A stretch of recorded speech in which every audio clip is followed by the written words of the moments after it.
বৃন্দাবন ধাম। আচ্ছা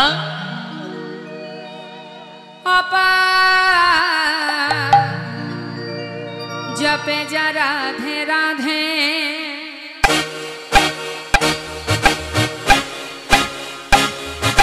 राधे राधे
हरे कृष्ण जनिता जय गो जय राधेश्याम जय राधे जय राधे।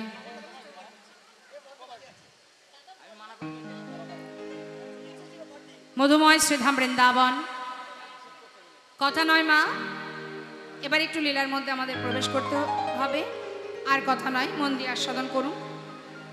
श्रीधाम बृंदावने भगवान कृष्णचंद्र आमार प्रतिनियत सखागणके साथे करे निये बनमाझे नानाविध नित्य नतून लीला खेला करें। तो आज गोविंद आमार सखागणके साथे करे निये बनमाझे एसेछेन तिनि खेला खेलछेन। ता तिनि जे खेला करछेन छोट्ट बालक रूपे ओई बनेर मध्य समबयसी बंधुदेर माने सखादेर साथे करे निये ता भगवान बालक रूपे खेलछेन बृंदावने किन्तु प्रकृत खेला खेलछेन एई पृथिवीर विश्व ब्रह्मांडे जिनि निर्जने बसे बसे আপন মনে খেলা করছেন এই ব্রহ্মাণ্ডটাকে নিয়ে।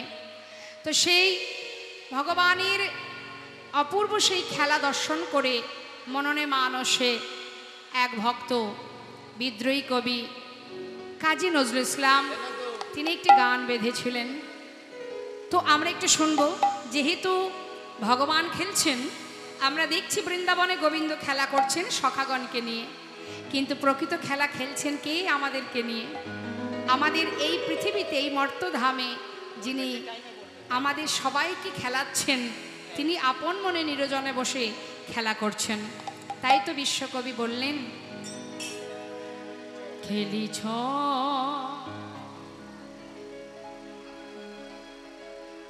এ বিশ্বলয়ে বিরাট শেষ আনমনে খেলিছ এই বিশ্বলয়ে বিরাট শিশু আনমনে খেলিছ। এই বিশ্বলয়ে বিরাট শিশু আনমনে খেলিছ। ভগবান খেলছেন বিশ্ব ব্রহ্মাণ্ডটাকে নিয়ে, আর বালক রূপে দাপর যুগে বৃন্দাবনে এসে তারই সখাগণকে সঙ্গে করে নিয়ে খেলা করছেন বনের মাঝে। এই ভাই, আরে শোন ভাই, প্রতিদিন তো আমরা খেলা করি, আজ ভেবেছি একটা নূতন খেলা খেলবো, মানে বিনোদ খেলা। বিনোদ কথার অর্থ হচ্ছে নূতন, আবার বিনোদ কথার অর্থ হলো সুন্দর। তা সখারা জিজ্ঞাসা করছে সেই খেলাটা কেমন খেলা? বলে শোন, যে খেলাটা আজ আমরা খেলবো সেই খেলাটি হলো পাতা পাতা খেলা। মায়েরা খেলেছেন কখনো পাতা পাতা খেলা? হ্যাঁ, কিভাবে খেলতে হয় বলুন তো, জানেন? আচ্ছা, তো এখন সখারা বলছি কানাই এই খেলা তো কখনো খেলিনি ভাই, তো কি করে খেলতে হয় বলে দে। ওই শোন, আমরা যতগুলি সখা আছি ততগুলো পত্র তুলব, তার মধ্যে একটি পত্র ছিদ্র করা হবে। ছিদ্রপত্রটা যার ভাগ্যে পড়বে সে হবে তা এই দলের মধ্যে চোর। এবার যে চোর হবে বাকি সবাইকে কাঁধে করে নিয়ে বংশীবট থেকে কেশিঘাটে নিয়ে যেতে হবে, আবার নিয়ে আসতে হবে। সখারা বলছে বাবা এ তো বেশ মজার খেলা ভাই, তাহলে তাই হোক। এবার সখা গিয়ে, শ্রীরাম সখা গিয়ে পত্র তুলে এনেছে। পত্র তুলে এনে কানার হাতে দিয়েছে। কানাই সেই পত্রগুলোর মধ্যে একটি পত্র ছিদ্র করেছে। ছিদ্র করে এবার একে একে ডাকছে সবাইকে, হরি বল। যখন ডাকছে মা, এই শ্রীরাম আয় তুই এসে পত্র নিয়ে যা। শ্রীরাম সখা মনে মনে চিন্তা করছে, জানি না কানাই আজ এমন খেলা কেন খেলছে। মনে মনে বলছে, কানাই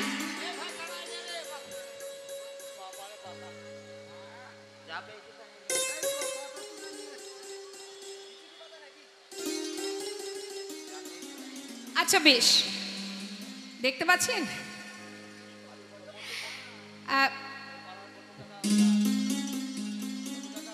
আচ্ছা শোনো, নাও তুমি পত্র নিয়ে যাও।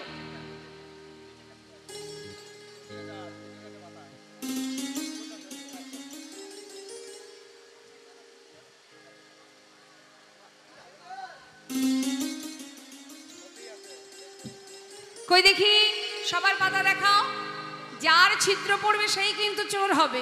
তো দেখি তুলে হাত তোলো, পত্র দেখাও। এই দেখি পত্র দেখাও। আরে আমারটাও ভালো, এ ভাই কানাই আমার ভালো। আমারটাও ভালো। আচ্ছা সবারই যদি ভালো পাতা পড়বে তাহলে ছিদ্র পাতা কার ভাগ্যে পড়লো? তাই তো, তাই তো।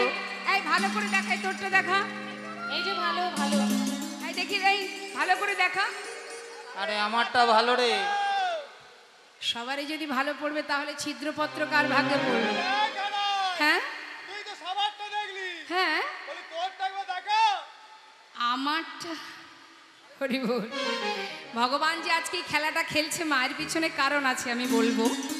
তিনি যেটাই করেন তার পিছনে কারণ থাকে, কারণ ছাড়া তিনি কিছু করেন না। তা গোবিন্দ বলছে দেখ, এই দেখ আমার পাতা ভালো। এই আরে হাতে করে লুকিয়ে রাখলে হবে না, ভালো করে দেখা। ওই তো কানাইয়ের ছিদ্র পাতা পড়েছে আজকে খেলাতে। কানাই চোর, কানাই চোর, কানাই চোর। যেই না কানার হাতে পত্র ছিদ্র পেয়েছে বাবা, সখাগান বলে উঠলেন, ও কানা, কানা আজকের খেলায় তাহলে তুই চোর।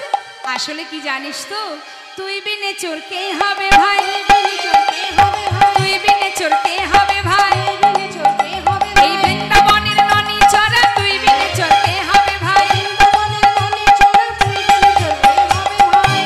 এই চোর বললি কেন? আমি চোর? তুই চোর, তুই চোর। আচ্ছা বলুন দেখি মা, এই যে সবার ঘরে ঘরে ননি চুরি করে আমি আনি, কাদের জন্য? এদের জন্য তো, হ্যাঁ? তা যাদের জন্য চুরি করি তারাই বলে চোর।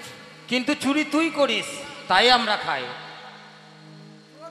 কাঁধে উঠবি, কাঁধে উঠ, তাতে বা চোর বলার কি আছে? চোরকে হ্যাঁ? চোর বলবো না, তুই চোর।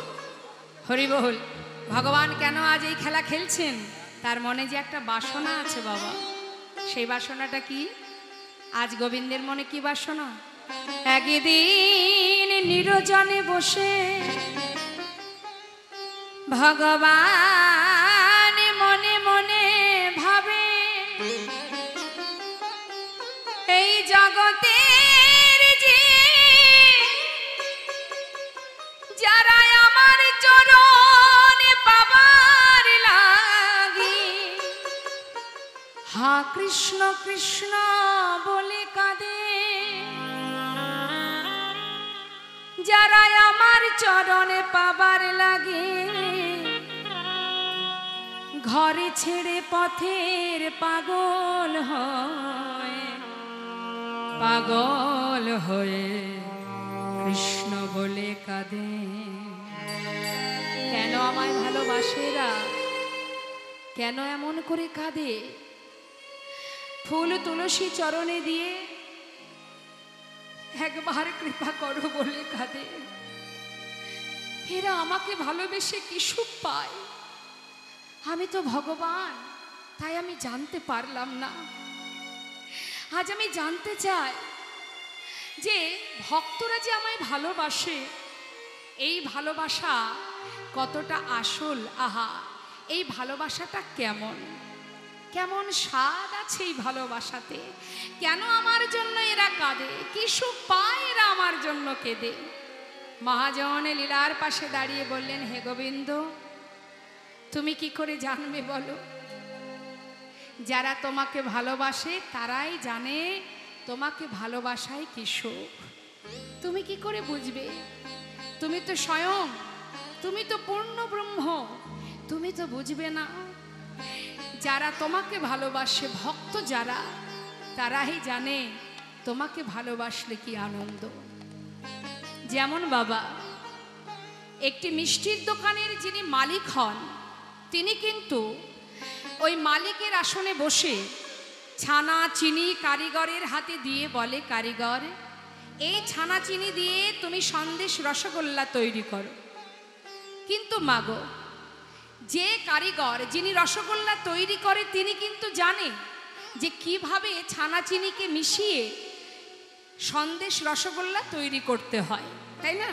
যিনি তৈরি করেন তিনি জানেন, কিন্তু যিনি মালিকের আসনে বসে আছেন তিনি কি জানেন? জানেন না। এখন যদি মালিক মনে মনে ভাবে যে সন্দেশ কিভাবে তৈরি হয়, রসগোল্লা কিভাবে তৈরি হয় আমি জানতে চাই, তাহলে তাকে কি মালিক হয়ে বসে থাকলে জানতে পারবে? তাকে কারিগরের আসন গ্রহণ করতে হবে। কারিগরের আসন গ্রহণ যদি করতে পারে তবেই সে বুঝবে কিভাবে ছানা চিনি মিশিয়ে রসগোল্লা তৈরি হয়।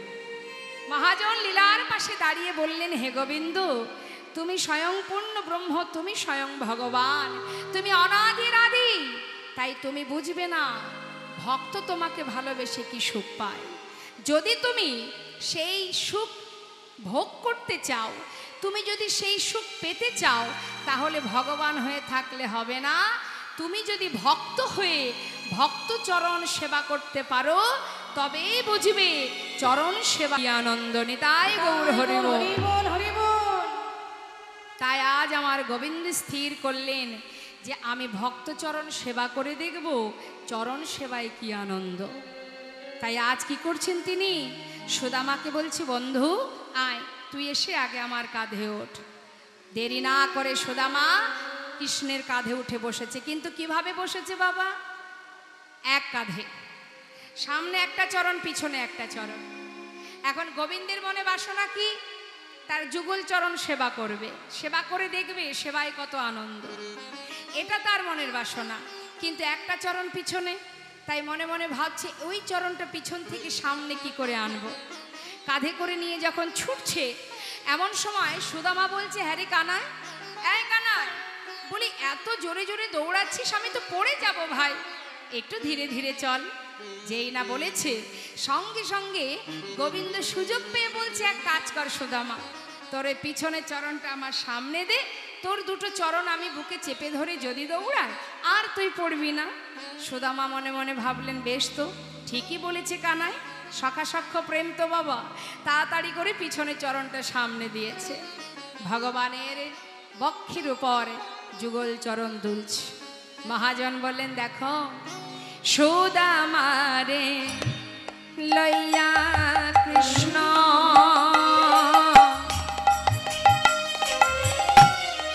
করিলা গমন,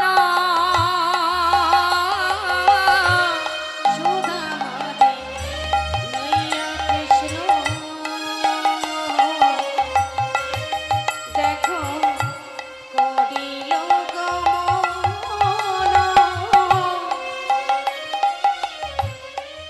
একটা পক্ষ আমরা বৃক্ষ তলে আসিয়া দাঁড়ালো, দেখো না পকয়ম্ব বৃক্ষ তলে আসিয়া দাঁড়ালো। একটা পক্ষ আমরা বৃক্ষ তলে আসিয়া দাঁড়ালো,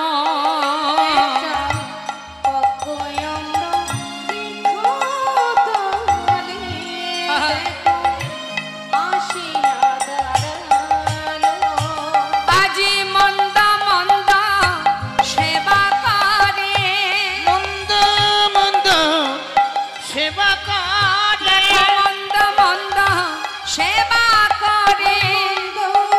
মন্দ সেবা করে, ভক্তি যুগল চরণ হৃদয়ে ধরে মন্দ মন্দ সেবা করে।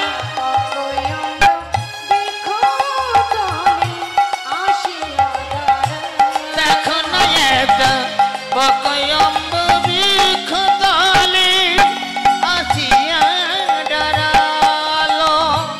গোবিন্দ আমার সুদামাকে কাঁধে করে নিয়ে যেতে যেতে একটা পাকা আম গাছের নিচে দাঁড়িয়েছে মা।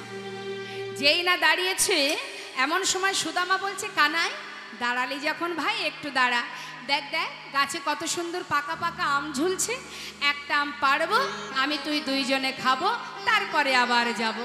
এই কথা বলা মাত্রই গোবিন্দ সুদামাকে নিয়ে দাঁড়িয়ে আছে বাবা। হঠাৎ গাছ থেকে যেই না একটা আম পেড়েছে, আম পাড়া মাত্রই তার চরণে, সুদামার চরণে জলের ফোঁটা পড়ছে। কোথা থেকে এলো? গোবিন্দ আমার, তিনি তো কাঁদছেন, চরণ ধৌত করছেন, আর চরণে যেই না জল পড়েছে, সুদামা ভাবছে কি ব্যাপার, আকাশে তো মেঘ করেনি, আমার পায়ে জল এলো কোথা থেকে? হ্যাঁ, তবে কি ভাই কানার কষ্ট হচ্ছে? এই কানাই একটু নামিয়ে দে তো। কেন রে? দে না, একটু নামিয়ে দে বলছি। নামিয়ে দিয়েছে যেই, হঠাৎ কি দেখছে, কৃষ্ণচন্দ্র অর্থাৎ কানাই কাঁদছে। সুদামা বলছে, কানাই আজ তোর চোখে জল কেন ভাই? কেন তুই এই খেলা খেললি বল? তুই কি জানিস না, এই বৃন্দাবনে যত কষ্টই আমাদের আসুক, যত দুঃখই হোক না কেন, আমরা সব সইতে পারি, কিন্তু তোর চোখের জল সইতে পারি না ভাই। বল, যে খেলা খেললে তোকে কাঁদতে হয়, সে খেলা তুই কেন খেললি? আর খেলবো না। এই দেখ কানাই, কত সুন্দর একটা পাকা আম পেড়েছি, জানিস আমার না বহুদিনের একটা স্বাদ আছে। কি স্বাদ? দেখ, এই যে পাকা আমটা না, দেখলে যেন মনে হচ্ছে এটা তোর জন্য সৃষ্টি হয়েছে। তাই আমার যে আশাটা আজ আমি পূর্ণ করব। কি আশা? শোন কানাই, বহুদিনের বাসনা কি জানিস তো? হ্যাঁ রে ভাই, আমার মনে বাসনা তোর বদনের উচ্ছিষ্ট আমি সেবা করব। তাই আগে আমি এই আমটা খাবো, খেয়ে দেখব এটা ভালো নাকি এর মধ্যে আবার কোনো বিষ মেশানো আছে। কেননা ওই যে কংস রাজা, দুষ্ট রাজা, না জানি কোন ফলে বিষ মিশিয়ে রেখেছে। তোর যদি কিছু হয় তাহলে আমরা তোকে বাঁচাতে পারবো না। তাই আগে আমি সেবা করব, যদি দেখিস মিষ্ট ফল তারপরে তুই সেবা করবি। তারপরে হ্যাঁ রে ভাই, তুই কিন্তু পুরোটা খাবি না, তুই সেবা করার পর শেষে একটুখানি রেখে দিবি। কেন জানিস? তোর ওই উচ্ছিষ্ট আমি সেবা করব। কেন কেন? কানাই বলছে কেন আমার উচ্ছিষ্ট তুই সেবা করবি? কানাই, তোরে বড় মিঠো লাগে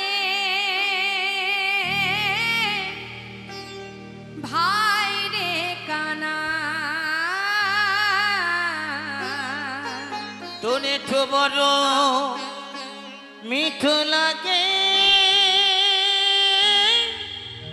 ভাই রে কানাই। তোরে ঠো বড় মিঠো লাগে হরিব। ভাই রে কানাই। গোবিন্দ তো কম চতুর নয় মা, ভক্তকে পদে পদে পরীক্ষা করে। জিজ্ঞাসা করছে, এই সুদামা, তুই 2 বার খাবি, আমি 1 বার খাবো? হ্যাঁ, আরে শোন, তুই যদি বলিস যে তোকে আবার দিতে হবে, আমি শুধু শুধু তোকে দেব না। দেখ, এই যে তুই বলছিস গাছের আমটা মিষ্টি, আচ্ছা গাছের আম মিষ্টি নাকি আমার মুখের এঁঠোটা মিষ্টি? তোর কাছে কোনটা মিষ্টি? সুদামা বলছে, কানাই রে, গাছের ফল তো মিষ্টি, কিন্তু সেটা যখন তুই সেবা করিস তারপর কি হয় জানিস? সেটা আরো মিঠো হয়ে যায়। কেন জানি না কানাই, আমার মনে হয় তোর বদনে না জানি কি সুস্বাদু অমৃত আছে। ও রাঙা অধর মাঝে কানাই রে, না জানি কি সুধা আছে। আজিও রাঙা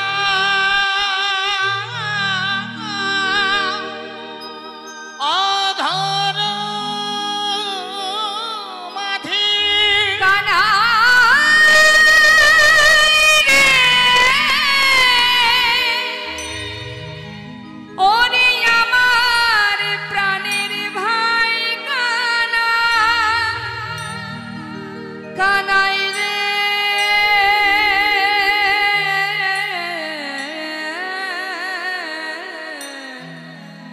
ওরে আমার প্রাণের ভাই কানা। আজিও রাঙা রিভাবটা রাখো, অধর কাটবেন না। একই রকম লেখা মাঝে আজ না জানি কি সুধা আছে। তাই তো খেতে খেতে আমার মুখ হতে, আহা খেতে খেতে আমার মুখ হতে তোকে দিতে হলো ভাই। তোরে ঠো বড় মিঠো লাগে ভাই রে কানাই। তোরে তো বড় মিঠু লাগে ভাই রে কানাই। ভগবান বললেন, তবে শুনে রে সুদামা, যদি দ্বিতীয়বার পেতে হয় তাহলে তার বিনিময়ে কিছু দিতে হবে, না দিলে আমি তোমায় কিছু দেব না। বলো দেখি কি দেবে আমায়? সুদামা বলছে, কানাই, দেবার মতো আমার কাছে কি আছে বল? আমি যে বড় দরিদ্র অসহায়। তবে দেখ, আমার মা এই বনে আসার সময় আমাকে সারা গায়ে কত কি গহনা পরিয়েছে, নে এই নে, এগুলো সব তুই খুলে নে, কিন্তু তার বিনিময়ে তোর কাছে একটা নিবেদন। কানাই, যা কিছু অঙ্গে আছে এর থেকে দামি, এর থেকে মূল্য হরি বল আমার মনের যে বাসনা, তোর বদনের উচ্ছিষ্ট একটু সেবা করব। হরি বল হরি বল নে ভাই, খুলে নে, যা কিছু আছে সব তুই খুলে নে, নে নে। এই উপহার নাও আমি খাইয়া, আমাকে দাও। এই উপহার নাও আমি খাইয়া, আমাকে দাও। ওরে দাস উদ্ধবের মনে, ও গো এ দাস উদ্ধবের মনে, সে যে কিছু পেতে চায় তোরে নিতাই গৌর হরিবল, গৌর হরিবল, হরিবল। ভাই রে কানা, তোরে তো বড় মিঠো লাগে ভাই রে কানাই। বাবা, কানাইকে সঙ্গে করে নিয়ে সখাগণ প্রতিনিয়ত বনের মাঝে এইভাবে নিত্য নতুন খেলায় মেতে থাকে। কিন্তু হঠাৎ কি হলো মা, মথুরা থেকে কংস মহারাজ রথ পাঠিয়ে দিল কানাই বলাই দুই ভাইকে ধরে আনার জন্য মথুরাতে। যখন অক্রূর চলে গেল বৃন্দাবনে, সেখানে গিয়ে কানাই বলাই দুই ভাইকে যখন মথুরায় নিয়ে এলো, কেন নিয়ে এলো আপনারা সবাই জানেন, তাকে প্রাণে মারার জন্য। যখনই নিয়ে এলো, গোটা বৃন্দাবন কৃষ্ণহারা হয়ে হাহাকার পড়ে গেল। সবাই কাঁদে, ধেনুবৎস বনে যায় না, সখাগণ তৃণ সেবা, সখাগণ বনে যায় না। মাতা যশোমতী ক্ষণে চৈতন্য ক্ষণে অচৈতন্য হয়ে পড়ে। সমস্ত ব্রজবাসী কানাই কানাই বলে ডাকে। এহেন দুরবস্থা বৃন্দাবনে, সবাই যখন কাঁদছে, আর এদিকে কৃষ্ণের প্রিয় সখা সুদামা, যে কিনা প্রাণের থেকে বেশি ভালোবাসে কানাইকে, সেই সুদামার অবস্থা কি হলো? পাগলের মতো পথে পথে ঘুরে বেড়ায়, সর্বত্রে পাগলের ন্যায় ঘুরে বেড়ায় সুদামা। হঠাৎ সুদামার পিতা, যার নাম মটুকমণি, এই মটুকমণি চিন্তা করলেন, আমার ছেলে যদি কৃষ্ণের জন্য এইভাবে পাগলের মতো ঘোরে, তাহলে আমার ছেলে তো দিনে দিনে পাগল হয়ে যাবে। কি করা যায়? কোথায় পাবো আমি কানাইকে? সে আছে কোথায়? আমি না হয় আমার পুত্রকে তার কাছে রেখে আসি।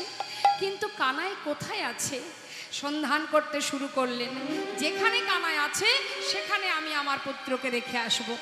চারিদিকে খুঁজতে শুরু করলেন সুদামার পিতা, চারিদিকে খুঁজছে, কিন্তু কৃষ্ণচন্দ্র তিনি মথুরায় গিয়ে কংসকে বধ করবার পর সে কিন্তু আর ফিরে আসেনি মা। সেখান থেকে তিনি আর বৃন্দাবনে আসেননি। তবে কোথায় এলো? বৃন্দাবনে নাই কৃষ্ণ, মথুরাতে নাই। বৃন্দাবনে নাই কৃষ্ণ, মথুরাতে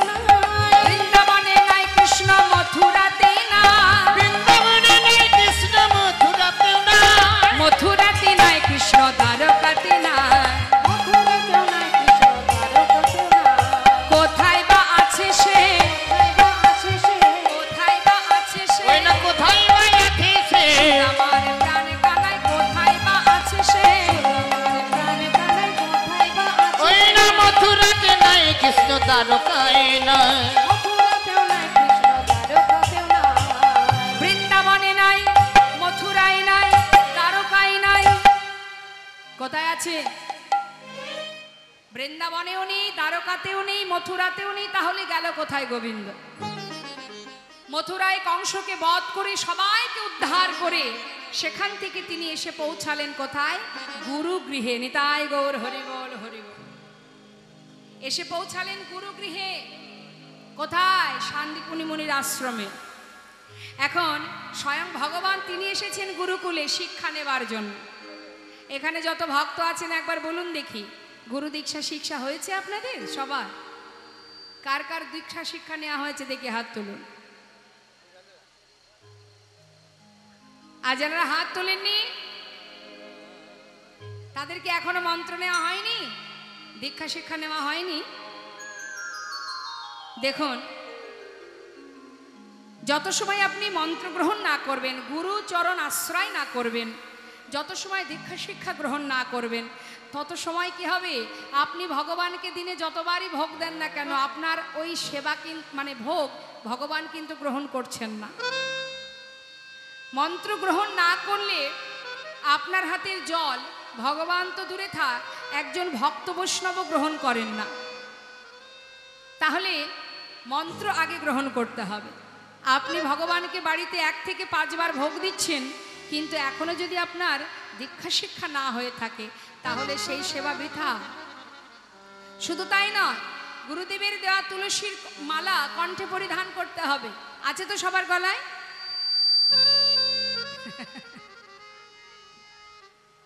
তুলসীর মালা আছে তো?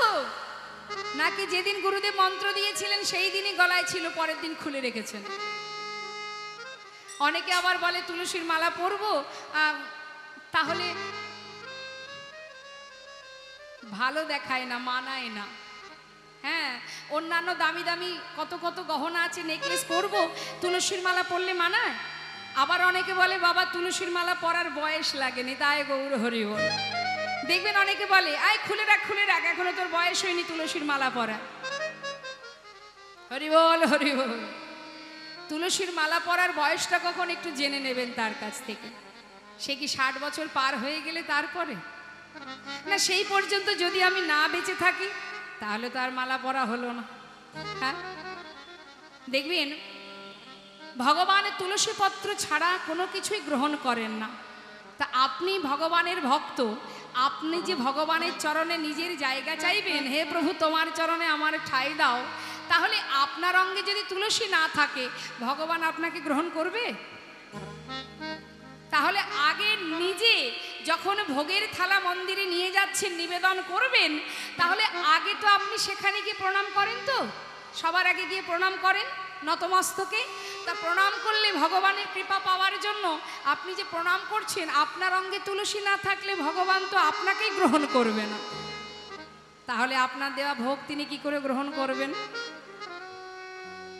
তাই কিছু কিছু কাজ আছে আমাদের, গুরুমন্ত্র জপ করতে হবে, হাজার কাজের মধ্যে দিয়ে এগুলো করতে হবে মা, সময় বের করে নিতে হবে। কারণ তোমার কাজ তোমাকে করতে হবে, কেউ করে দেবে না। বিশেষ করে যদি ভক্তি রাজ্যে প্রবেশ করতে চাও, যদি ভক্তি সঞ্চয় করতে চাও, ভগবানকে ভালোবাসতে চাও, তাহলে তোমার কাজটা তোমাকে খুঁজে নিতে হবে। যে হাজার কাজের মধ্যে দিয়ে আমি আধ ঘন্টা সময় বের করব আমি আমার গোবিন্দ সেবার জন্য বা আমার ভজনের জন্য, সেটা তোমাকে বাহির করে নিতে হবে, কেউ করে দেবে না। বিশেষ করে মায়ার সংসার মোটেও দেবে না। আচ্ছা ঠিক আছে, তো আমাদের মাথায় রাখতে হবে এসেছি যেমন চলে তো যেতে হবে। হ্যাঁ, আসার সময় এসেছিলাম ভালো, যাবার পথটা আমাদের কারোরই মনে নেই। তো যাবার পথ আমাদের যদি যেতে হবে, যখন সেই পথটা তো আমাদের জানতে হবে। সেই পথটা জানতে গেলে আগে আমাদের গুরু কৃপা লাভ করে গুরুমন্ত্র জপ করতে হবে, গৌর চরণে আত্মনিবেদন করে দুফোঁটা বাড়ি বরিশন করতে হবে। আর কিছু করতে হবে না মা, একবার দুফোঁটা বাড়ি বরিশন করে ভগবানের চরণে যদি বলতে পারেন, হে প্রভু দুটি নয়ন জলে ধুইয়ে দেব তোমার দুটি রাঙা চরণ, তুমি করিও গ্রহণ। সাউন্ডটা বাড়াও। শ্রী সচিনন্দ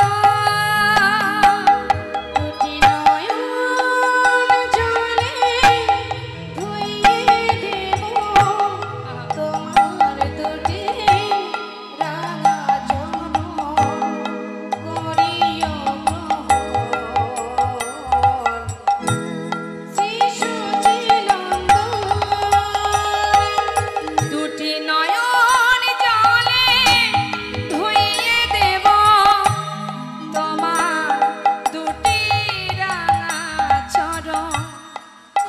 করিও গ্রহণ শ্রী সচিনন্দ দুটি নয়ন জলে ধুইয়ে দেব তোমার দুটি রাঙা চরণ করিও গ্রহণ শ্রী সচিনন্দন। আমি না জানি ভজ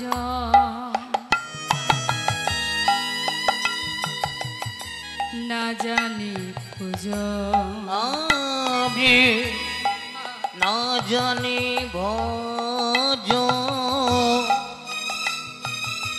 না জানি পূজ কোন গুণে পাব তোমার রাঙা চরণ আমি না জানি ভজ না জানি পূজন কোন গুণে পাবো তোমার ও দুটি চরণ দুটি নয়নের জল বহে অবিরাম। হে প্রাণ গোবিন্দ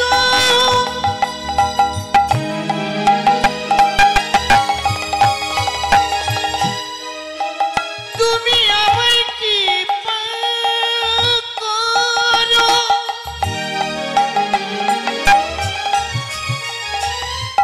তুমি ছাড়া আমার আর কেহ নাই।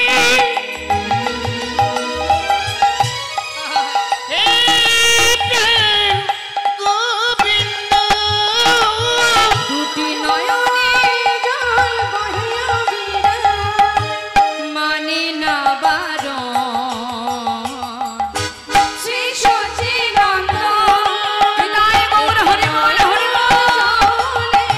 ধুইয়ে দেব তোমার দুটি রাঙা চরণ তুমি করিও গ্রহণ শ্রী সতীর নন্দন শ্রী সচিনন্দন। আজ গুরুচরণ আশ্রয় করে দুফোঁটা বাড়ি বরিশন করো। যেখানে থাকো যেমন থাকো অপবিত্র পবিত্র বা সর্ববস্থাঙ্গত পিবা যশারে পুণ্ডরীকাক্ষ সবাদ জভ্যন্তর সূচি। তোমার যেখানে থাকো যেমন থাকো যেভাবে থাকো যে অবস্থায় থাকো কোনো দুঃখ নেই। যদি তুমি যখনই তুমি হরিকে স্মরণ করবে তোমার ভিতর বাহির সর্বত্র পবিত্র হয়ে উঠবে। এমনই নামের মহিমামা। তাই আজ ভগবান কৃষ্ণ তিনি আমার গুরুগৃহে গেছেন, সঙ্গে গেছেন কে? দাদা বলরাম। সেই খবর চলে গেল গোটা বৃন্দাবনবাসী জানতে পারলো। যেই বৃন্দাবনবাসী জানতে পারলেন দেরি না করে মটকমণি তার ছেলে অর্থাৎ সুদামাকে নিয়ে গেলেন সেই গুরুগৃহে। হরিবোল হরিবোল। তার মধ্যে একটা কথা আমি বলবো, সেটা হচ্ছে কমিটির ভক্তবৃন্দ, বিশেষ করে এখানে দেখছি ভক্তিমতী মায়েরা আছেন, কমিটির সমস্ত মায়েরা আছেন। তো সেই মায়েরা আপনাদের কাছে ভিক্ষার থালি নিয়ে যাচ্ছে। আপনারা এত বড় মহতি হরিবাসর, এত বড় একটি অনুষ্ঠান, এত সাধুগুরু বৈষ্ণবের সেবা চলছে, ভগবানের সেবা চলছে, তো এটা তো আর কখনো একার দ্বারা সম্ভব নয়। তাছাড়া কেউ যদি মনে করে যে আমি আমার একার অর্থ দিয়ে ভগবানের সেবা দেব, সেটার মধ্যে অহংকার চলে আসে মা। তাই ভগবান ভিক্ষা ছাড়া কখনোই তিনি গ্রহণ করেন না। তোমার যতই থাকুক না কেন, সেটা কিন্তু তার থেকে মালিক আরও একজন আছে, যিনি বিশ্বব্রহ্মাণ্ডের মালিক। তাই কেউ কখনো যদি ভগবানের সেবা দিতে চায়, তাহলে কি করতে হবে? ভিক্ষা করে আনতে হয়। ভিক্ষা ছাড়া ভগবান গ্রহণ করেন না। তাই আজ মন্দির কমিটির সমস্ত ভক্তিমতী মায়েরা তারা সবাই যাচ্ছে আপনাদের কাছে। ওমা কি হলো? এই ভগবানের দক্ষিণা দেওয়ার জন্য চলে যাচ্ছেন নাকি? আচ্ছা, আবার আসবেন। ঠিক আছে ঠিক আছে। তো আপনারা কেউ বঞ্চিত করবেন না। দিও কিঞ্চিত না করিও বঞ্চিত। যাকে দিচ্ছেন আপনি জেনে রাখবেন সে আপনাকে দিয়েছে, তাই আপনি পেয়েছেন। তাই তার সেবার জন্য প্রাণ ভরে মুক্ত হস্তে দান করবেন।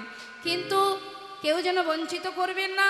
সবার কাছে যাবে আর কৃপণতা করবেন না। ভগবানের সেবায় কৃপণতা করলে কিন্তু বিপদ, কারণ তিনি তো মালিক বাবা, তিনি সব জানেন তোমার কাছে কত আছে না আছে। হ্যাঁ, তা তার চোখে ফাঁকি তো দেওয়া যাবে না। তাই যাচ্ছে সবার কাছে, সবাই প্রাণ ভরে ভগবানের সেবার জন্য দান করুন। নিতাই গৌর হরিবল হরিবল হরিবল। তাজ গোবিন্দ আমার কি করলেন, তিনি গুরুগৃহে এলেন, আর খবর পেয়ে এবার সুদামার পিতা তিনিও যাচ্ছেন তার সন্তানকে নিয়ে। মহাজন বললেন, দেখো শিক্ষার ওই উদ্দেশ্যে আজি তাহায় চলিল, শিক্ষার ওই উদ্দেশ্যে আজি তাহায় চলিল, বহুদিন পরে ভাই কানাইকে পাই, আনন্দ ধরে না, আনন্দ ধরে না, ওই না ভাই কানাইকে কাছে পেয়ে আনন্দ ধরে না, বহুদিন পরে ভাই কানাইকে পাইল। সুদামা বহুদিন পর ভাই কানাইকে পেয়ে কানাইকে জড়িয়ে ধরেছেন বুকের মাঝে, জড়িয়ে ধরে বলছে, কানাই কতদিন তোকে দেখিনি ভাই, বল আমাকে আর কখনো তোর সঙ্গ ছাড়া করবি না, আমি পারবো না তোকে ছেড়ে থাকতে, কথা দে। কানাই বলছে, শান্ত হ শান্ত হ, ওই দেখ গুরুদেব আসছে, বস বস বস, সবাই বস, এই বসে পড়া, এই বস, গুরুদেব আসছে, গুরুদেব। সবাই বসে আছে। গুরুদেব এসে উপস্থিত পাঠশালায়, পাঠশালায় এসে জিজ্ঞাসা করছে, এই যে হ্যাঁ বলুন গুরুদেব। তোমরা সবাই কুশলে আছো তো? হ্যাঁ ভালো আছি ভালো গুরুদেব। আছো তো তোমরা? ভালো ভালো। শুনলাম আমার পাঠশালায় 3 জন নতুন ছাত্র ঢুকেছো। হ্যাঁ হ্যাঁ আমরাই 3 জন। কই দেখি হাত তোলো, কে কে এসেছো নতুন? আচ্ছা তুমি এসেছো, আর আমি এসেছি গুরুদেব। আচ্ছা তোমরা 3 জন আমার পাঠশালায় নতুন এসেছো। হ্যাঁ হ্যাঁ। তোমরা শিক্ষা নেবার জন্য এসেছো তো? তা কে কি শিক্ষা নেবে বলো? এই যে হ্যাঁ। তোমার নাম কি? আমার নাম গুরুদেব বলরাম। বাবা, তোমার নাম বলরাম? হ্যাঁ গো। আর এই যে এদিকে এসো, এদিকে এসো। দেখে মনে হচ্ছে খুব চঞ্চল, তাই না? এই তোমার নাম কি? কৃষ্ণ গুরুদেব। আচ্ছা কৃষ্ণ বলে মনে হচ্ছে, কি গো মা, তুমি কৃষ্ণ? আর তোমার নাম কি? আচ্ছা আচ্ছা, তা তুমি কি শিখবে বলরাম? গুরুদেব আমি মনস্থির করেছি ওই ধনুর্বিদ্যা শিখবো, মানে হাতে চালাবো। বেশ বেশ। আর এই যে এদিকে এসো, এদিকে এসো। তুমি কি শিক্ষা নেবে? ধনুর্বিদ্যাও শিখবো না আর গদা বিদ্যাও শিখবো না, আমি রাজনীতি শিখবো গুরুদেব। রাজনীতি শিখবো। রাজনীতি শিখবে? গুরুদেব আমি কিন্তু রাজনীতিবিদ্যা শিখবো, কৃষ্ণচন্দ্র বলছেন। আচ্ছা বেশ ঠিক আছে, তোমার নাম কি যেন? নাম কি তোমার? তুমি কি শিক্ষা নেবে? বেদ অধ্যয়ন করবে তো? যারা বেদ অধ্যয়ন করে তাদেরকে কি বলে? তাদেরকে বলা হয় বিপ্র, অর্থাৎ জন্ম জায়তে শূদ্র সংস্কারেণ দ্বিজ, বেদ পাঠেত ভবেৎ বিপ্র, ব্রহ্ম জনন্তি ব্রাহ্মণ। তো যারা বেদ পাঠ করে তারা হয় বিপ্র, আর ব্রহ্ম জানন্তি ব্রাহ্মণ। তুমিও ব্রাহ্মণ হতে পারো, আমিও হতে পারি, যদি ব্রহ্মত্ব জ্ঞান তোমার মধ্যে থাকে। তাই আজ এই যে ব্রাহ্মণ, দেখবেন মা, ব্রাহ্মণদের অঙ্গে যে পৈতেটা থাকে তাতে কটা সুতো থাকে? 9টি সুতো থাকে। 9টি সুতো 9টা গুণ ব্রাহ্মণদের মধ্যে থাকে। এই যে 9টা গুণ কি কি? শাস্ত্রে বললেন, সম দম তপ শৌচ। কি বলছেন? সম দম তপ শৌচ, ক্ষান্তি আর্যবৎ জ্ঞান, বিশেষ জ্ঞান আস্তিকাম। এই হচ্ছে 9টা গুণ। সম মানে শান্ত প্রকৃতির, শান্ত ভাব। দম মানে দমন করবার শক্তি থাকতে হবে, ইন্দ্র দমন করতে হবে। তপ মানে তপস্যা, তপস্যা করবার শক্তি প্রয়োজন। ব্রাহ্মণদের মধ্যে এই গুণগুলো থাকা দরকার। আর কি বললেন? শৌচ মানে পবিত্রতা, পবিত্রতা রাখতে হবে। তোমার উপরে সুন্দর পোশাক পরেছো, দেখতে খুব ভালো লাগছে, কিন্তু ভিতরটা তোমার একেবারে হিংসা কালিমায় ভরা, সেটা করলে হবে না। ভিতরটা পরিষ্কার করতে হবে, এই জায়গাটা পরিষ্কার না করলে হবে না। আর কি বললেন? আস্তিকাম, আর্যবত, আর্যবত মানে সরলতা, খান্তি মানে ক্ষমা করা। ব্রাহ্মণদের স্বভাব হচ্ছে সবাইকে ক্ষমা দৃষ্টিতে দেখা, অভিশাপ দেওয়া কিন্তু ব্রাহ্মণের কাজ নয়। আর কি বললেন? জ্ঞান, জ্ঞান অর্থাৎ বিদ্যা অধ্যয়ন করতে হবে। আর বললেন যে বিদ্যা অধ্যয়ন করতে পারবে সে বিশেষ জ্ঞানের অধিকারী হতে পারবে। আরেকটি শেষে কি আছে? আস্তিকাম, ভগবানের চরণে একনিষ্ঠ ভক্তি। তাহলে এই 9টা গুণ ব্রাহ্মণদের মধ্যে রাখতে হবে। আর কি বললেন? এই যে বেদ অধ্যয়নের 4টে ভাগ আমরা সবাই জানি, হ্যাঁ? তো এই যে 4টে বেদ অধ্যয়নের 4টে ভাগ, ঋক, সাম, যজু, অথর্ব, এর আবার 2টো খণ্ড আছে, জ্ঞানকাণ্ড, কর্মকাণ্ড। জ্ঞানকাণ্ড কোনটি? পরমেশ্বর ভগবানকে পাওয়ার জন্য যে আরাধনা করা হয় সেটাকে বলা হয় জ্ঞানকাণ্ড। আর কর্মকাণ্ড যেটা যজ্ঞ করার জন্য আমরা সবাই পাঠ করে থাকি সেটাকে বলা হয় কর্মকাণ্ড। গুরুদেবের কাছে শিক্ষা নিচ্ছে ভগবান কৃষ্ণচন্দ্র বলরাম, সবাই আছেন পাঠশালায়। আগেকার সময়ে তো এত স্কুল কলেজ ছিল না বাবা, আগেকার সময়ে ছেলে মেয়েদের শিক্ষা দিতে গেলে গুরুকুলে পাঠাতে হতো। তা এখন সবাই যখন শিক্ষা নিচ্ছে, হঠাৎ গুরুমা ডাকলেন সুদামাকে, সুদামা, এই সুদামা, শুধু গুরুদেবের কাছে শিক্ষা নিলে হবে? যাও, রন্ধনশালায় কাঠ ফুরিয়ে গেছে, বন থেকে কিছু কাঠ কুড়িয়ে নিয়ে এসো। এই কথা শোনা মাত্রই সুদামার আনন্দ ধরছে না, বনে চলেছে কাঠ কুড়াতে। সঙ্গে করে নিয়ে গেছে কাকে? কৃষ্ণচন্দ্র, কানাইকে। দুইজনে যাচ্ছে, কৃষ্ণ আর সুদামারে পাঠাইল বনে,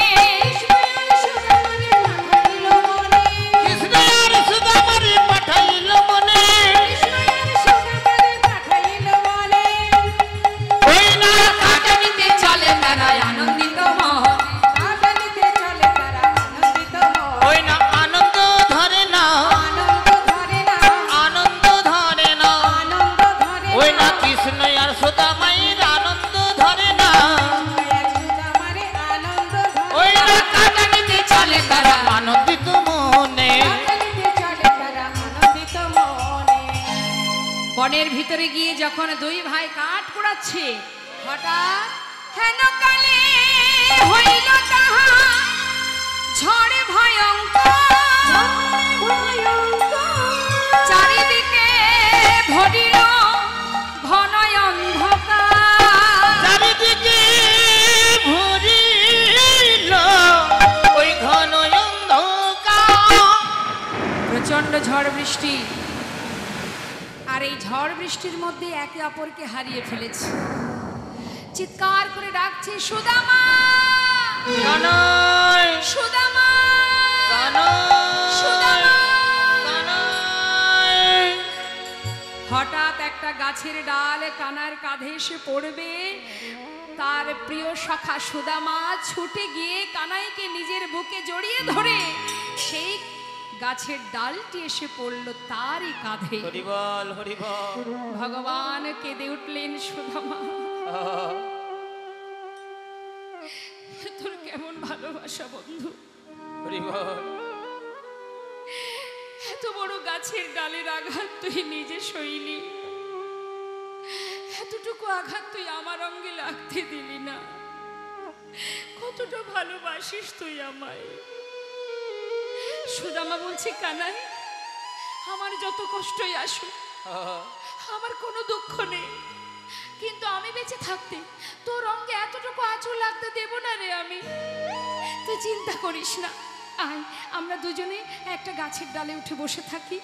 প্রচন্ড ঝড় বৃষ্টি, চারিদিকে অন্ধকার, কিছুই দেখা যাচ্ছে না। একটা গাছের ডালে দুইজনে বসে আছে। মা একজন বসেছে নিচের ডালে, একজন বসেছে উপরের ডালে। কিন্তু গুরুমা বনে যাবার সময় সুদামার আঁচলে কিছু ছোলা, ভিজে ছোলা বেঁধে দিয়েছিল। কেন না, যখনই খিদে পাবে তোরা দুজনে ভাগ করে খাবি। এখন সুদামার আঁচলে বাঁধা আছে, আর সুদামা ওই গাছের ডালে বসে আছে উপরের ডালে। মনে মনে চিন্তা করছে, প্রচন্ড খিদে পেয়েছে, এক কাজ করি, একটু ছোলা খাই। হঠাৎ মনে পড়ে গেল কানাইয়ের কথা।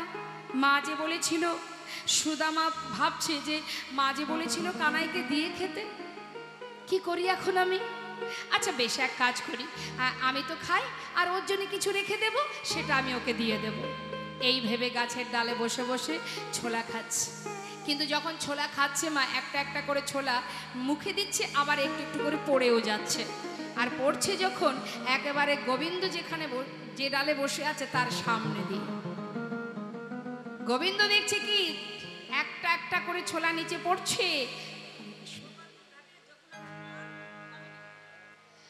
গোপালপুর ঘাটের ভক্ত যমুনা মণ্ডল কমিটিকে 500 টাকা দান করেছে। নিতাই গৌর হরিবল। হরিবল হরিবল। তা গোবিন্দ দেখছে সুদামা ছোলা খাচ্ছে, কিন্তু তাকে বলছে না, তাকে দিচ্ছে না। মনে মনে চিন্তা করছে, আচ্ছা মা যে বলেছিল আমায় দিয়ে খেতে, কিন্তু তুই তো বেশ বসে বসে ছোলা খাচ্ছিস, আমার কথা কি তোর মনে নেই? কিছুক্ষণ পর গোবিন্দ ডাকছে, সুদামা, এই সুদামা, বলি গুরুমা যে তোর কাছে ছোলা পাঠিয়েছিল, সেই ছোলা আছে, আমাকে একটু দে না, প্রচন্ড খিদে পেয়েছে। সুদামা বলছে, দাঁড়া কানাই, দাঁড়া দাঁড়া। এই বলে আঁচলের দিকে যেই না তাকিয়েছে মা, দেখছে কি যাও বা দুটো একটা মুখে দিয়েছে, আর বাকি সব ছোলা পড়ে গেছে। মনে মনে ভাবছি, সর্বনাশ, গুরুমা যে বলেছিল কানাইকে দিয়ে খেতে, কিন্তু আমার আঁচলে তো একটাও ছোলা নেই, আমি কি বলবো এখন কানাইকে? তাই সুদামা একটু মিথ্যা কথা বলেছিল। কি জানিস কানাই, আমার আঁচলে না একটা ছোলাও নেই। আসলে হয়েছে কি জানিস, ওই বনের ভিতরে কাঠ কুড়াতে গিয়ে কখন যে আমার আঁচল থেকে ছোলাগুলো সব পড়ে গেছে আমি জানি না। দেখ, একটা ছোলাও নেই রে ভাই। হরিবল হরিবল। ভগবান মনে মনে চিন্তা করলেন, যাক, তুই আবারও মিথ্যা বললি আমায়। বেশ, এই দিন তো দিন নয়, দিন তো আবার আসবে। সবার চোখের ফাঁকি দেওয়া যায়, তার চোখের ফাঁকি কেউ দিতে পারে? আমরা মনে করি মানুষের চোখের আড়ালে যা খুশি তাই করব, কি মা, তাই না? করছেও তাই, যে যা মনে করছে তাই করছে। কিন্তু একজন যিনি আছেন প্রত্যেকের হৃদয় মন্দিরে পরমাত্মা রূপে, তার ফাঁকি কে দেবে গো? হরিবল। শুধু অপেক্ষা করো, অপেক্ষা করো, ফল ঠিক পাবে। সবাই পেয়েছে, তুমি পাবে না, আমি পাবো না, তাই কি আর হয়?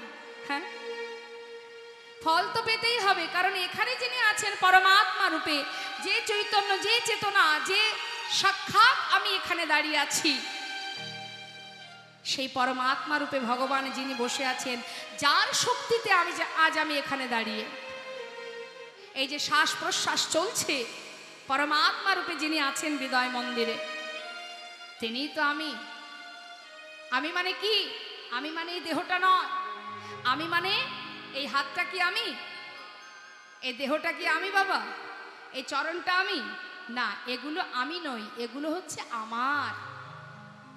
তাহলে আমি কোনটা? আমি কোনটা? আমি অর্থাৎ পরমাত্মা। এই যে চলছে শ্বাস, এটা হলো আমি। এটা যখন থাকবে না, এই দেহটা পড়ে থাকবে, সবই পড়ে থাকবে, শুধু থাকবে না কে? সে হলো আমি। আমি চলে যাব, তাই না? তা আমি অর্থাৎ পরমাত্মা, যিনি ভগবান বসে আছেন হৃদয় মন্দিরে, যার শক্তিতে আজও দাঁড়িয়ে আছি আপনাদের সামনে, তার চোখের ফাঁকি দেব কি করে?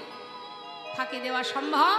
ভগবান মনে মনে মৃদু মৃদু হাসছেন আর বলছেন, সুদামা, বেশ, আজকের দিনে মিথ্যা বললি, কাল তুই এর উপযুক্ত ফল পেয়ে যাবি। কোনো কথা না বলে কিছু সময় বিশ্রাম করে নিয়ে কাঠ নিয়ে এলেন গুরুগৃহে। আসার পরের দিন হঠাৎ গোবিন্দ ডাকছে সুদামাকে, সুদামা, এদিকে আয়, তুই তো আমাকে অনেক ভালোবাসিস, তাই না?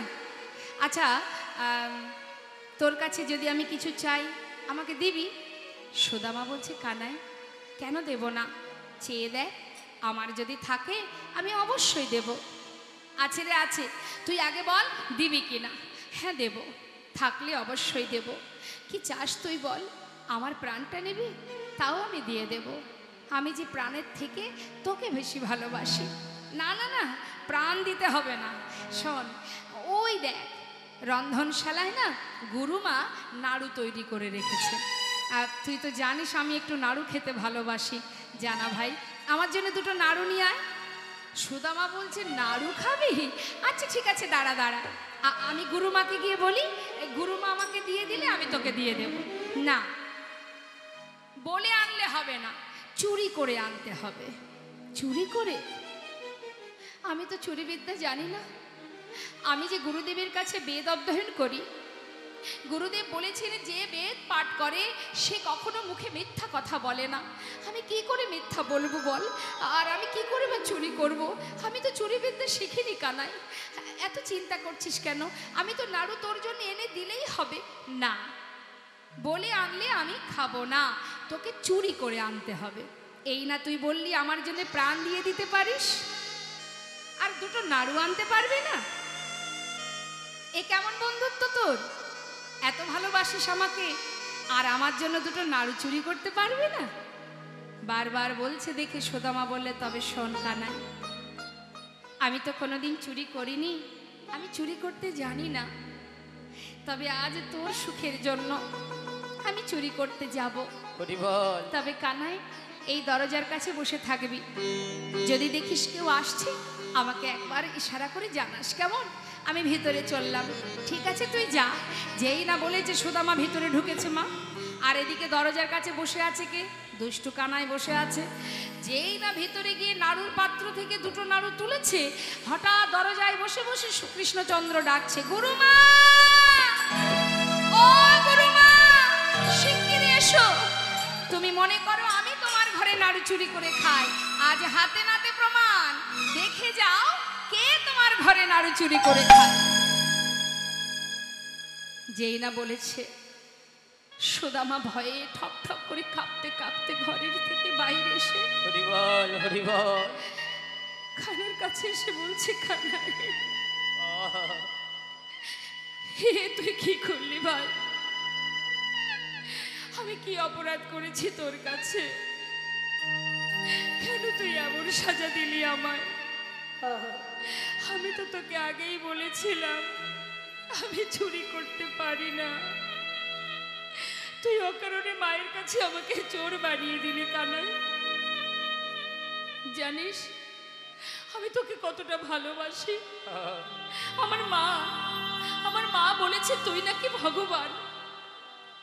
আমি তো তা জানি না তুই ভগবান কিনা। তবে দেখ ভাই, আমি আমার প্রাণের থেকে তোকে বেশি ভালোবাসি। আজ অকারণে মায়ের কাছে আমাকে চোর বানিয়ে দিলি, আমি বড় কষ্ট পেলাম কানাই। তবে আজ এই গুরুকুলে দাঁড়িয়ে আমি তোর সামনে প্রতিজ্ঞা করলাম, কানাই রে, আমার মা যে বলি তুই ভগবান, আমি তো জানি না তুই ভগবান কিনা। তবে যদি তুই ভগবান হয়েও থাকিস, আমার জীবনে যত কষ্ট যত দুঃখই আসুক না কেন, হরিবল হরিবল, যদি দারিদ্রতার অন্ধকারে আমি ডুবে মারাও যাই, আমি কোনোদিন তোর কাছে দুহাত পেতে কিছু চাইবো না কানাই। এই আমি প্রতিজ্ঞা করলাম।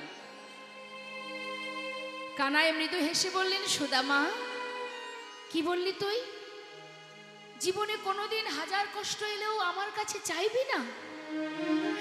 তাহলে আমিও বলি তুই শুনে রাখ, যতদিন তুই আমার কাছে না চাইবি আমিও তোকে কোনোদিন কিছু দেব না।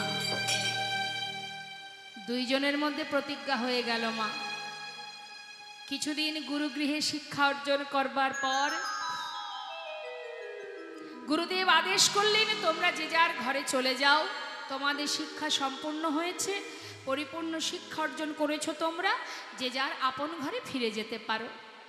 কিন্তু ভগবান কৃষ্ণ তিনি কিন্তু কোথাও বৃন্দাবনে ফিরলেন না। তিনি কি করলেন? শিক্ষা অর্জন করবার পর তিনি চলে গেলেন দ্বারকাতে। হরিবল। আর এদিকে মটকমণির কাছে ফিরে এলো তার পুত্র সুদামা। ফিরে আসার উপযুক্ত সন্তানের অপূর্ব সুন্দর সেই রূপ, আর উপযুক্ত বয়স হয়েছে বিবাহের। বাবা গর্ব করে সবাইকে ডেকে ডেকে বলে, শোনো, আমার ছেলে মস্ত বড় পণ্ডিত, এখানে তো সকলেরই ঘর আছে, অনেকেরই সন্তান আছে, আমার ছেলের মতো এমন পণ্ডিত কার আছে? গ্রামবাসী সবাই বলে সত্যি তাই, তোমার ছেলে মস্ত বড় পণ্ডিত, আমাদের গর্ব, আমাদের অহংকার তোমার পুত্রকে নিয়ে। তবে হ্যাঁ, আমার ছেলের উপযুক্ত বয়স হয়েছে, আমি দেরি না করে আমার ছেলের বিবাহ দেব। হরিবল হরিবল। বিলম্ব না করে সুকন্যার সন্ধান পেল, সন্ধান করে একটা শুভ দিন দেখে সুদামার বিবাহ দিল। হরিবল। একবার উলুধ্বনি হয়ে যা, হরিবল হরিবল। উলুধ্বনি উলুধ্বনি।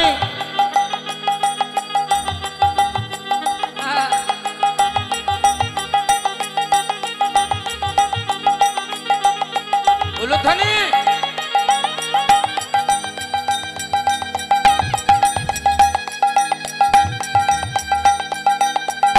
হরিবল।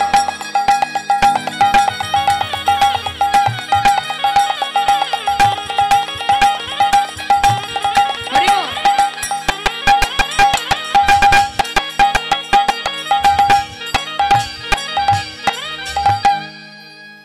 মাগো, নতুন স্ত্রীকে নিয়ে বিবাহের পর বউকে নিয়ে ঘরে এলো, সুখে স্বাচ্ছন্দ্যে দিন কেটে যায় বাবা।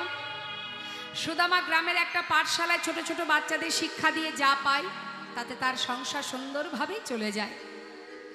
এইভাবে কিছুদিন যেতে যেতে সুদামার সন্তান হলো, কিন্তু এত সুন্দর আনন্দ, দিন কেটে যায় আনন্দে, মহা আনন্দে, কিন্তু সুখ বেশি দিন সইল না বাবা। ভগবানকে যারা ভালোবাসে, ভগবান তাদের পদে পদে পরীক্ষা করে। আমরা মনে মনে ভাবি যে ভগবানকে ভালোবাসলে বোধহয় সুখে থাকা যায়, কিন্তু না। ভগবান বললেন, যে করে আমার আশ আমি তার করি সর্বনাশ, তথাপিও যে না ছাড়ে আমার পাশ আমি হই তার দাসনদাস। যে করে আমার আশ, যে আমায় ভালোবাসে আমি করি তার সর্বনাশ। তার প্রমাণ আমার আপনার মতো ভক্তের কথা বাদ দিলাম, যে ভগবানের বামে বসে আছেন। সত্য ত্রেতা দ্বাপর কলি 4 যুগের কথাই ভাবুন। ত্রেতা যুগে প্রভু রামচন্দ্রের বামে কে আছে? মা সীতা। তাকে বনবাসে যেতে হয়েছিল, তারপরে তার অগ্নি পরীক্ষা হয়েছিল, কিন্তু তাতেও ক্ষমা হলো না, অবশেষে তাকে পাতালে চলে যেতে হলো। তাহলে বলুন, ভগবানের সহধর্মিণী হয়ে তার কষ্টটা অনুভব করুন। অনেকে আছে এই জগতে, অনেকে বলে যে কিরে ভগবানকে এত ভালোবাসিস, যার নাম করিস, তাহলে তোর জীবনে এত কষ্ট কেন? হরিবল হরিবল। ছেড়ে দে ছেড়ে দে, ওই নাম করতে হবে না, অনেকেই বলে। কিন্তু মা, বৃন্দাবনের শ্রীমতী রাধারানী শতবৎসর হারা হয়েছিলেন গোবিন্দে। সারাদিন ওই বৃন্দাবনের পথে পথে কৃষ্ণ কৃষ্ণ বলে কাঁদতেন রাধারানী। মা যশোমতী কাঁদতেন গোপাল হারা হয়ে। মাগো, এই যে রাধারানী ভগবানের গোবিন্দের আহ্লাদিনী শক্তি রশ্মা, বাদিনীর ঘরে থেকে হাজারো আঘাত যন্ত্রণা সয়ে ভগবানকে ভালোবেসেছে, কৃষ্ণকে ভালোবেসেছে, আর জগৎজীবকে শিখিয়ে দিয়েছে, রে জীব, কেমন করে কৃষ্ণকে ভালোবাসতে হয় একবার আমার কাছ থেকে জেনে নে। বাদিনীর ঘরে থেকেও ভগবানকে ভালোবাসা যায়। কর্ম করেছে, সকলের কথা অনুযায়ী রন্ধন করেছে, সবই করেছে সংসারে রাধারানী, কিন্তু তথাপিও তার মন প্রাণ সদা সর্বদাই কোথায় থাকতো? কৃষ্ণচরণে। নিতাই গৌর হরি বল। আমরা কি বলি? ভগবানকে ডাকবো, তার নাম করব, সময় কোথায়? সারাদিন নানান কাজে দিন কেটে যায়, সময় নেই আমাদের ভগবানকে ডাকার। কৃষ্ণ নাম করার সময় নেই, হরিনাম করার সময় নেই। কর্ম তো তুমি হাতে করছো, মুখে তো তুমি আন কথা না বলে কৃষ্ণ নাম করতেই পারো। হ্যাঁ, যেভাবেই চলো না কেন, যাই করো না কেন, মুখে কৃষ্ণ নাম করো, হরি নাম করো। তাহলে কি হবে? সংসারও রক্ষা হলো, আবার কৃষ্ণ ভজনও হলো। তাই আজ দেখুন,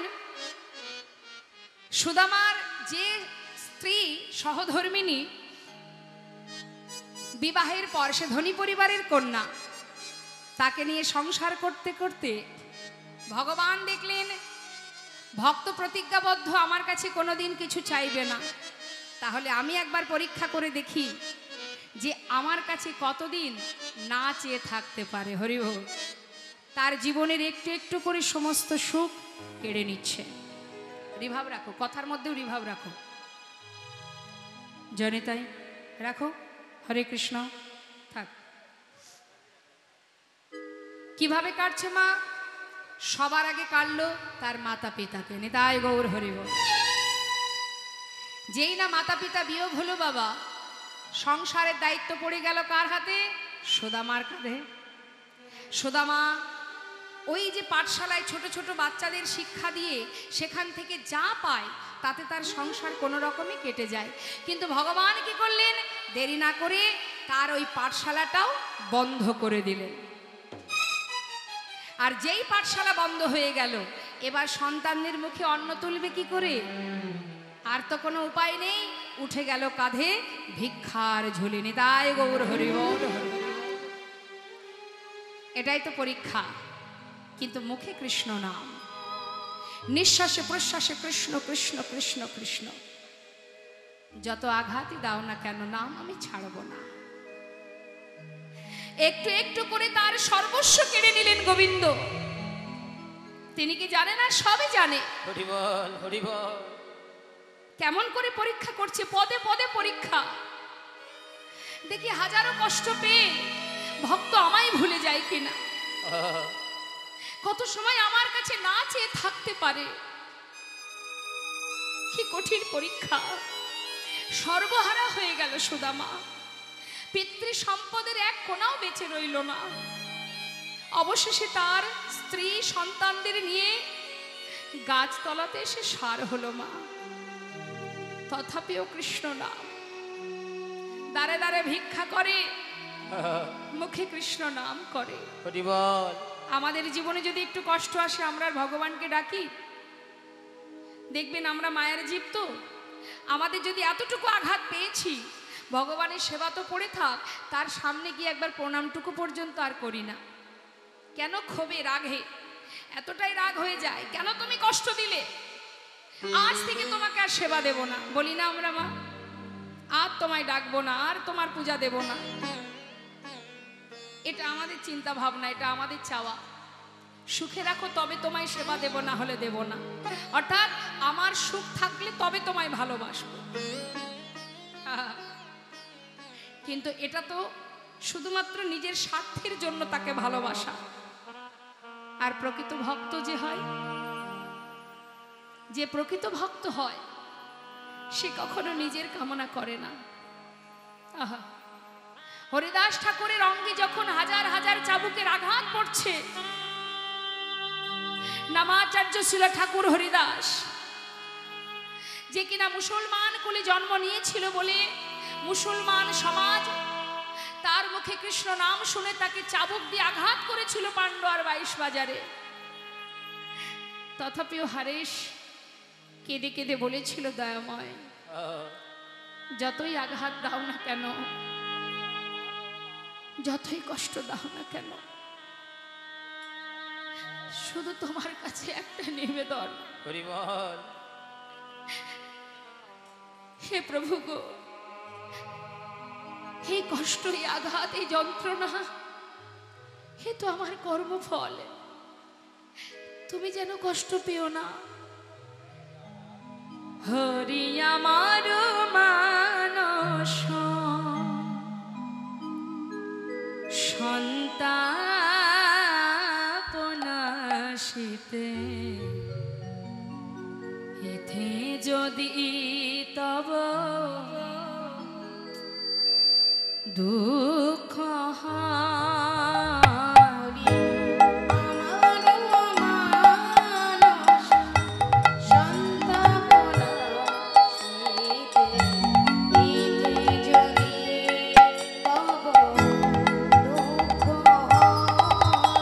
হরি আমার মানস সন্তাপনাশিতে, ইথে যদি তব দুঃখ হয়।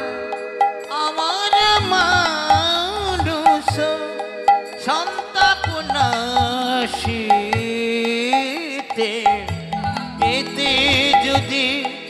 তব দুঃখ হয়। আমার যাহাবার তাই হবে,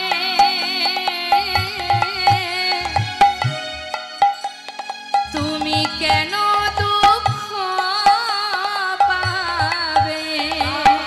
যাহাবার তাই হবে, তুমি কেন দুঃখ পাবে? ও মা, হরিদাস ঠাকুর বলছে, হে প্রভু, যা হয় আমার হোক, তুমি যেন কষ্ট পেও না। তুমি তো ভক্তাধীন ভগবান, ভক্ত কাঁদলে তোমার কষ্ট হয়, তুমি কষ্ট পেও না প্রভু। দেখো দয়াময়, তুমি তো সুখময়, তুমি সুখে থাকো। হে প্রভু, আমার যাহাবার তাই হবে, তুমি কেন দুঃখ পাবে? সুখে থাকো তুমি সুখময়। হরি আমার মানুষ সন্তাপনা চিতে এতে যদি তব